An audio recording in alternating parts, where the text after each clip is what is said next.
గ్రంథములో నుండి రూతు గ్రంథము మొదటి అధ్యాయము 18వ వచనాన్ని ఒకసారి జ్ఞాపకం చేసుకుందాం. 18వ వచనం జ్ఞాపకం చేసుకుందాం. తనతో కూడా వచ్చుటకు ఆమెకు మనస్సు కుదిరినదని నయోమి తెలుసుకొనినప్పుడు అందును గురించి ఆమెతో మాటలాడుట మానెను గనుక వారిద్దరూ బెత్లెహేమునకు వచ్చు వరకు ప్రయాణము చేసిరి.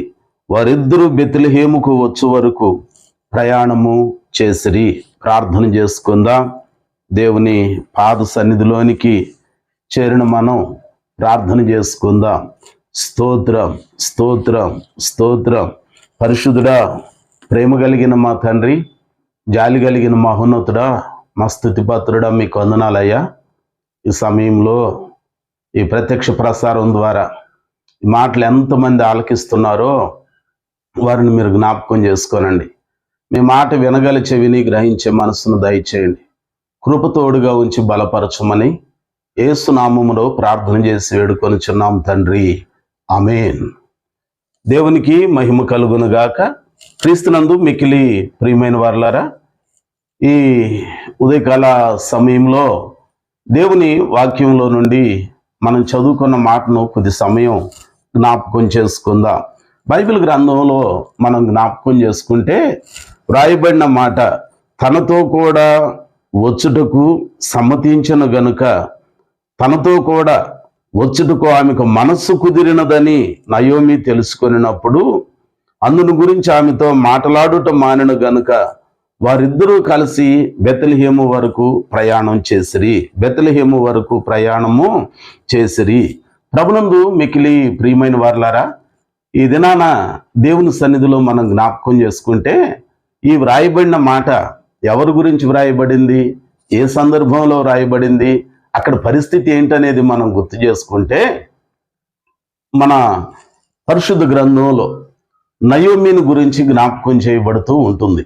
నయోమిని రూతమును గూర్చిన సందర్భంలో ఈ మాట ప్రస్తావనకి వచ్చింది. ఎవరు మాట్లాడుతున్నారు? నయోమి మాట్లాడుతుంది.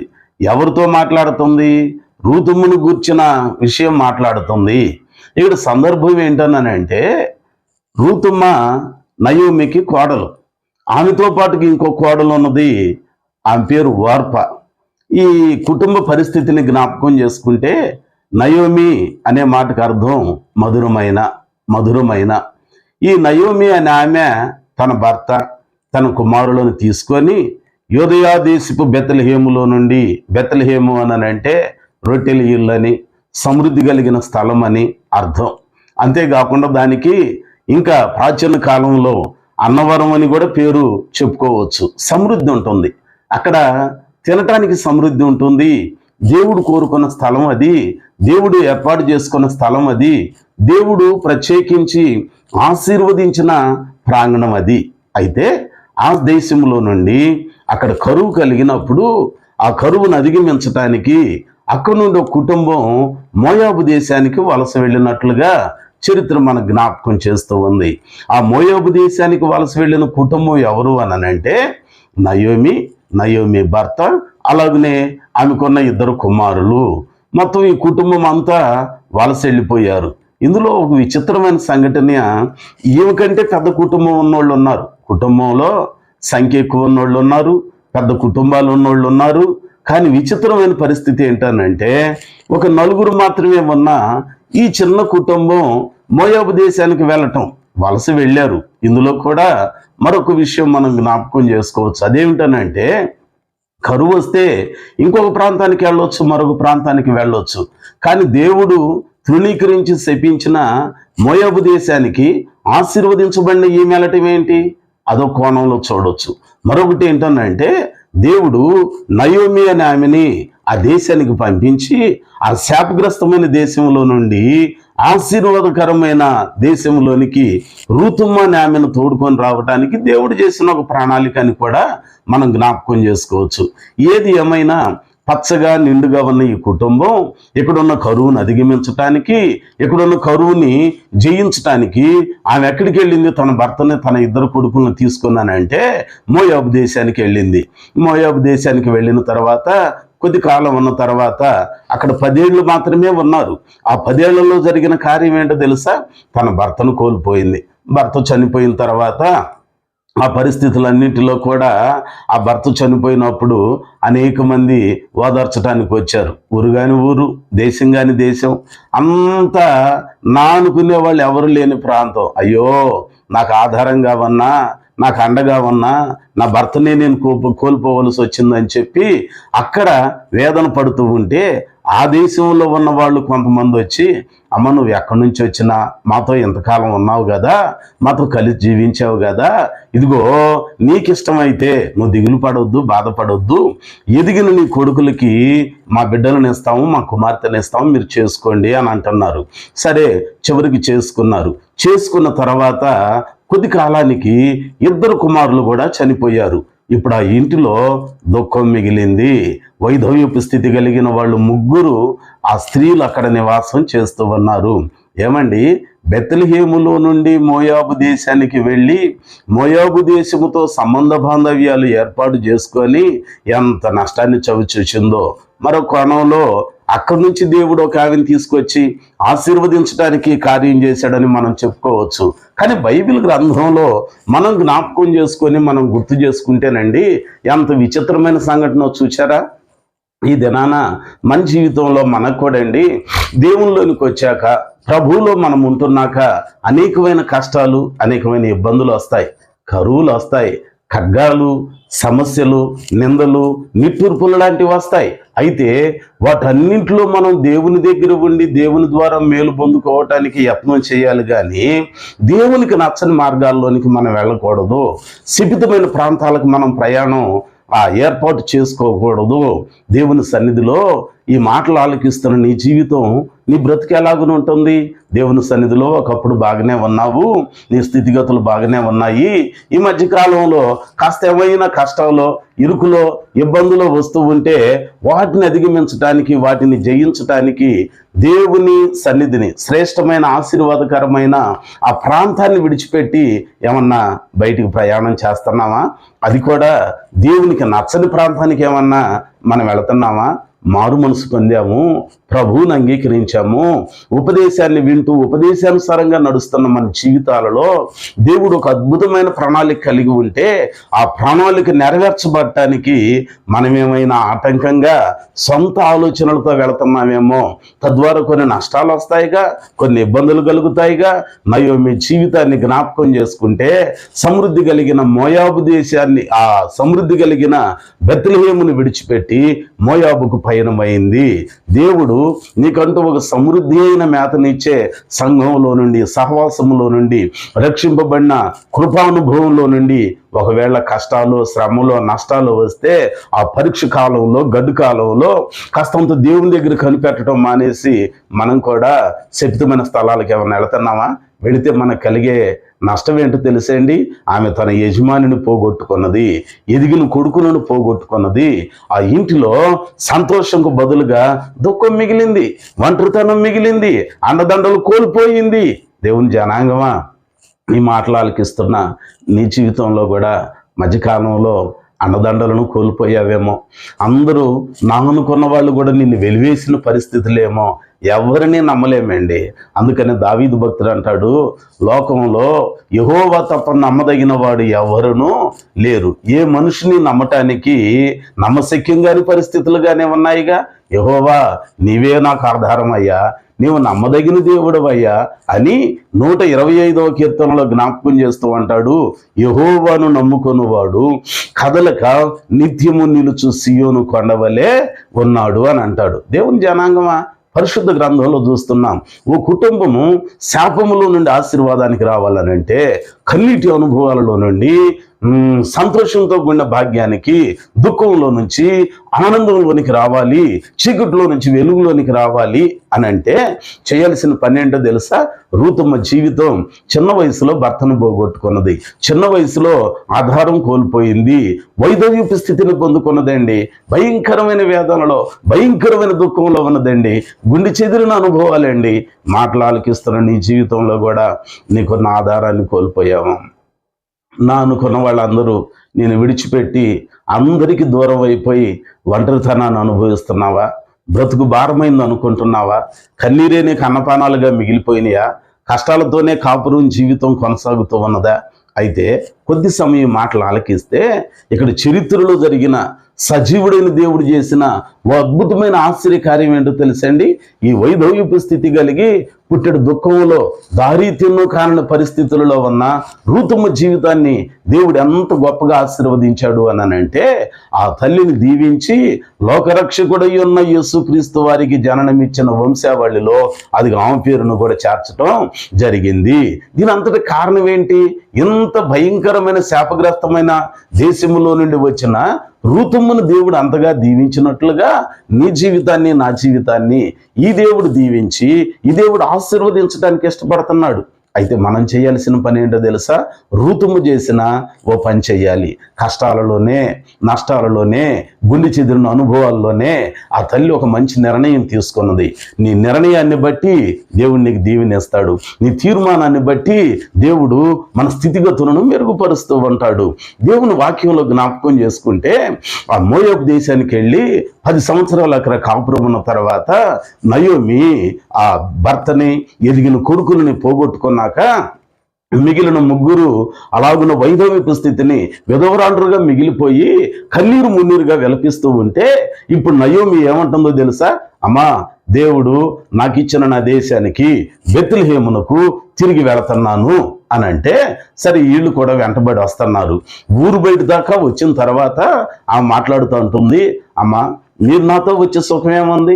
నాకు ఇంకెవరు బిడ్డలు లేరుగా, నేను మీకు ఒక దారి చేయటం నా వల్ల కాదు, అది జరిగేది కాదుగా.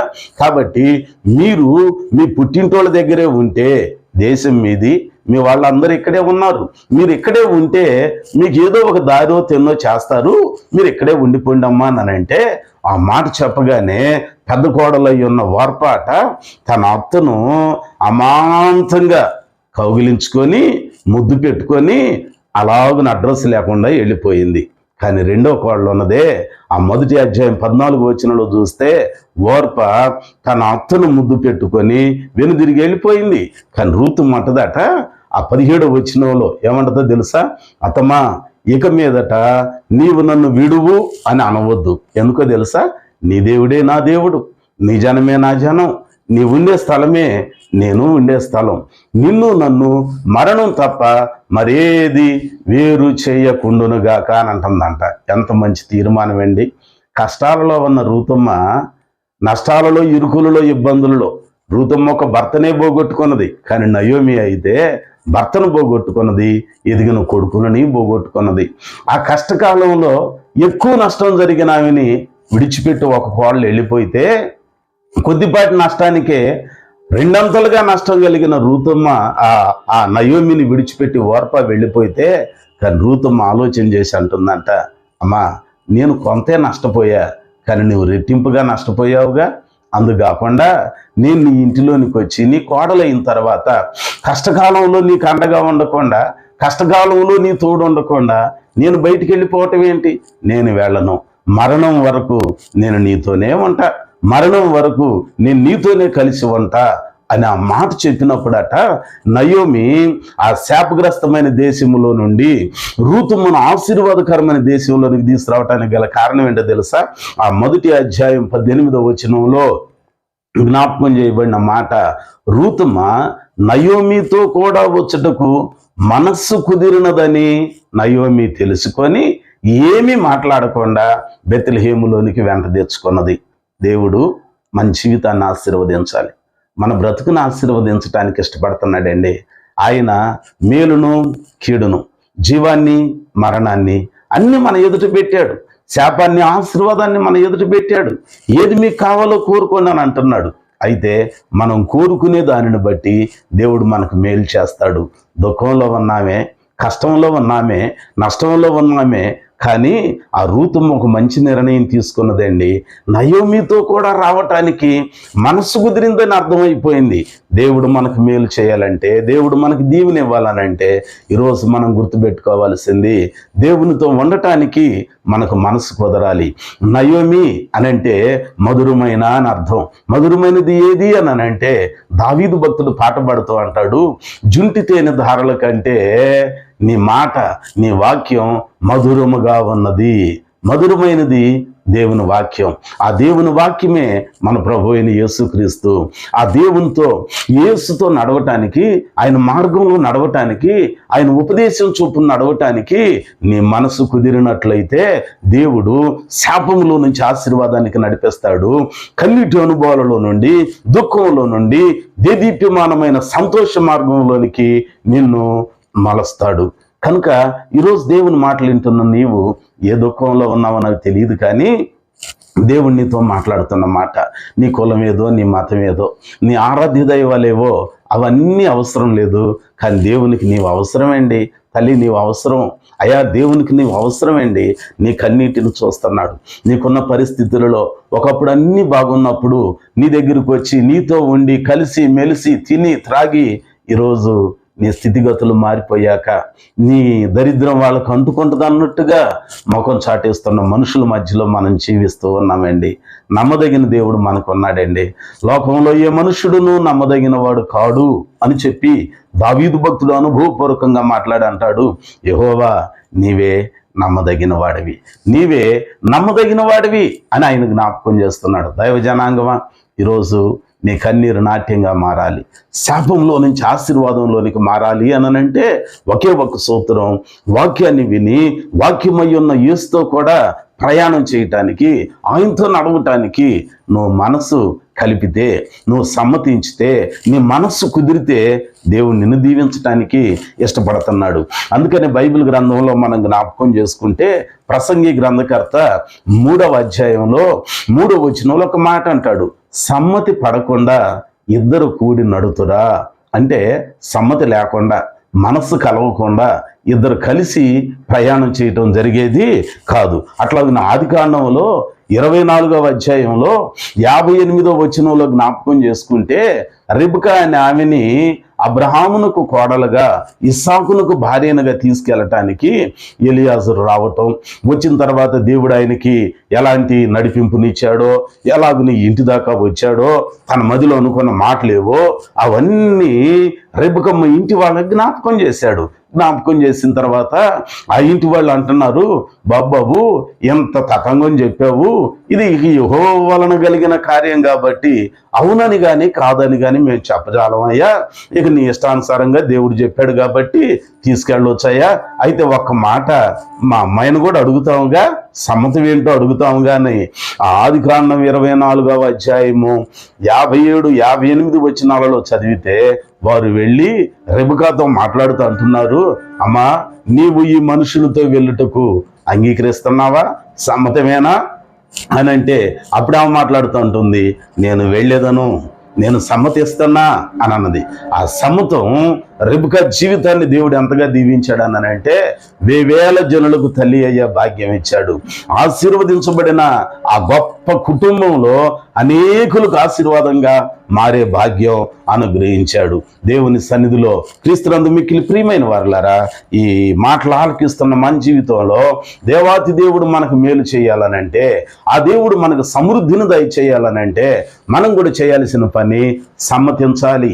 దేవునితో నడవటానికి సమ్మతించాలి. ప్రభు వాక్యం విని దాని చొప్పున నడవటానికి సమ్మతించాలి. సమ్మతిస్తున్నాం, తుచ్చమైన వాటితో ఉండటానికి సమ్మతిస్తామండి, అనేకమైన పనికిరాని వాటితో ఉండటానికి మనం సమ్మతం తెలియచేస్తామండి. కానీ వాక్యంతో ఉండటానికి, నీ పాపాలు ఒప్పుకొని విడిచిపెట్టడానికి సమ్మతిస్తున్నావా? అంతేకాదు, ఒప్పుకున్న పాపాలు క్షమించబడు నిమిత్తం, పాప క్షమాపణ నిమిత్తం వాక్యానుసారంగా బాప్తిస్మమును సమ్మతిస్తున్నావా? తీసుకోవటానికి మనసు కుదురుతుందా? బాప్తిసాన్ని తీసుకున్న నీవు సంఘానికి, సహవాసానికి ఎడమకాక ఆది అపోస్తలుల కాలంలో లాగా అపోస్తలుల బోధలో, పరిశుద్ధుల సహవాసంలో ఎడతెగక ఆ రొట్టె విరవటంలో, ప్రార్థన చేయటంలో ఉండటానికి నీ మనసు కుదిరితే ఆయన శాపగ్రస్తమైన అనుభవాలలో నుంచి ఆశీర్వాదకరమైన దీవెనేస్తాడు. ఈరోజు అనేక మంది నిన్ను వదిలిపెట్టారేమో, అనేక మంది నిన్ను మర్చిపోయారేమో, మాటలు ఆలకిస్తున్న నీవు ఒంటరితనంతో కృంగిపోయిన అనుభవాలేమో. ఇదిగో, ఎవరు నా స్థితిని, నా పరిస్థితిని అర్థం చేసుకోవట్లేదు. బ్రతుకు భారం అయిపోయింది. బ్రతుకు యాత్రలో, జీవన యాత్రలో, ఈ పోరాటంలో నేను గెలవలేకపోతున్నాను, ఏదో ఒకటి చేసుకొని చావటం మేలు అనుకుంటున్నావేమో. కానీ ధైర్యం చేసుకో. ప్రభువుని బట్టి నేను జ్ఞాపకం చేస్తున్నా, అనుభవంతో నేను జ్ఞాపకం చేస్తావన్నా దేవుడు నమ్మదగిన వాడండి. కొన్ని సందర్భాలలో మనుషులందరూ విడిచిపెడతారు. నా అనుకున్న వాళ్ళందరూ శత్రువులుగా మారిపోతారు. నీతో కలిసి భోజనం చేసిన వాళ్ళే నీ ప్రాణం తీయటానికి మూకుమ్మడిగా వచ్చే పరిస్థితులు కూడా దావీదు భక్తుడి జీవితంలో అనుభవాలుగా ఉన్నాయి. అయినా ప్రభువు నీకు తోడై ఉంటే ఆయన నిన్ను కాపాడుతూ ఉంటాడు. శాపంలో నుంచి ఆశీర్వాదంలోనికి నడిపిస్తాడు. రూతుమ జీవితం మోయాబు నుంచి బెతెల్హేముకు వచ్చింది. అంతేకాకుండా రూతుమ జీవితాన్ని శాపగ్రస్తమైన అనుభవాల్లో నుండి ఆశీర్వాదకరమైన అనుభవానికి, వైధవ్యపు స్థితి నుంచి వధువు స్థితికి తీసుకొచ్చాడు. ఓ బిడ్డనిచ్చాడు. ఆ వంశంలో నుండి, అదుగు ఆ గోత్రాల కుటుంబంలో నుండి లోకరక్షకుడు అయ్యున్న యేసునాథుడు రావటానికి సహాయం చేశాడు. ఎంత గొప్ప భాగ్యం అండి. ఒకే ఒకటండి. కారణం ఏంటనంటే, ఆమె తన అత్తయ్య అయ్యున్న నయోమితో కూడా బెత్లెహేము వరకు రావటానికి మనస్సు కుదిరింది. ఈరోజు మారు మనసు పొందటానికి మనసు కుదిరితే, వాక్యం విని దాని చొప్పున నడవటానికి మనసు కుదిరితే, ఆ మనసు కుదిరిన అనుభవం ఉన్నదే, నువ్వు తీసుకునే తీర్మానం ఉన్నదే, ఆ తీర్మానం శాపంలో నుంచి ఆశీర్వాదానికి నడిపించింది. సౌలు దమస్కు మార్గంలో వెళుతూ అలాగున దేవుని స్వరం విని 3 దినాలు అంధునిగా మారిపోయాడు. కానీ ఆయన దేవుడు చెప్పిన మాట ప్రకారం ఇక క్రొత్త జీవితం మొదలు పెట్టడానికి మనస్సు కుదిరింది. సమ్మతించాడు గనుక దేవుడు ఆయనను పౌలుగా మార్చాడు. బలమైన కార్యాలు ఆయన ద్వారా జరిగించాడు. సొంకపు గుత్తదారుడై ఉన్న జక్కయ్య జీవితాన్ని జ్ఞాపకం చేసుకుంటే లూకా సువార్తలో 19వ అధ్యాయంలో ఆయన పైకి చూచి మేడి చెట్టు మీద ఉన్న జక్కయ్యను పేరు పెట్టి, ఎవరు చెప్పలే ఆయన పేరు జక్కయ్య అని, పైన ఉన్నారు అని, కానీ ఆయన చూచి, జక్కయ్య నువ్వు త్వరగా దిగు, నేడు నేను నీ ఇంట ఉండవలసి ఉన్నదన్నప్పుడు ఆ మాట విని ఆ దిగటానికి సమ్మతించాడు. యేసుని ఇంట చేర్చుకోవటానికి సమ్మతించాడు. పాపాలను ఒప్పుకున్నాడు. అదుగు ఆయనతో నడుస్తూ, ఆయనతో ఉంటూ, ఆయన ప్రక్కన ఉంటూ తన తప్పిదాలన్నింటినీ ఒప్పుకొని ఆయనతో జీవించడానికి సమ్మతించాడు. వెంటనే ప్రభువారు లూకా సువార్త 19వ అధ్యాయం 10వ వచనంలో అంటాడు, నేడు ఇంటికి రక్షణ వచ్చి ఉన్నది. ఇదిగో ఇతడును అబ్రహాము కుమారుడే. నశించిన దానిని వెదకి రక్షించటానికి మనుష్య కుమారుడు ఈ లోకంలోనికి వచ్చెను. ఇదిగో ఇతడును అబ్రహాం కుమారుడే. కారణం ఏంటో తెలుసా? పాపాలను ఒప్పుకున్నాడు, క్రొత్త జీవితం జీవించడానికి సమ్మతించాడు, వాక్యాన్ని విని పరలోక రాజ్యం కోసం ప్రయాసపడటానికి సమ్మతించాడు గనుక ఇతడును అబ్రహాము కుమారుడే. సౌలు పౌలుగా మారటానికి కారణం దమస్కు మార్గంలో సంధించిన యేసు బాటలో నడవటానికి సమ్మతించాడు. ఈరోజు నీవు కూడా దేవునితో నడవటానికి, దేవుని సేవకులు చెప్తున్న దేవుని ఉపదేశాన్ని విని దాని చొప్పున నడవటానికి నీవు కూడా సమ్మతిస్తే, పాపాలు ఒప్పుకొని విడిచిపెడితే, పాప క్షమాపణ నిమిత్తం బాప్తిస్మం పొంది సంఘంలో, సహవాసంలో, రొట్టె విరుచుట్లో, ప్రార్థన చేయటంలో, ఉపదేశ క్రమంలో నువ్వు నిలిచి ఉండటానికి సమ్మతిస్తే దేవుడు నిన్ను దీవిస్తాడు, ఆశీర్వదిస్తాడు. నీ కన్నీటిని నాట్యంగా మారుస్తాడు, నీ దుఃఖాన్ని సంతోషంగా మారుస్తాడు. అందుకనే యెషయా గ్రంథం 1వ అధ్యాయంలో 18, 19 వచనాలలో అంటాడు, మీరు సమ్మతించి నా మాట వినని ఎడల, మీరు సమ్మతించి నా మాట వినని ఎడల భూమి యొక్క శ్రేష్టమైన పదార్థములను మీరు భుజించెదరు. ఎంత గొప్ప వాగ్దానం! కనుక ఈరోజు ప్రభు మాటలు ఆలకిస్తున్న నీవు దేవునితో నడవటానికి సమ్మతిస్తావా? దేవునితో ఉండటానికి సమ్మతిస్తావా?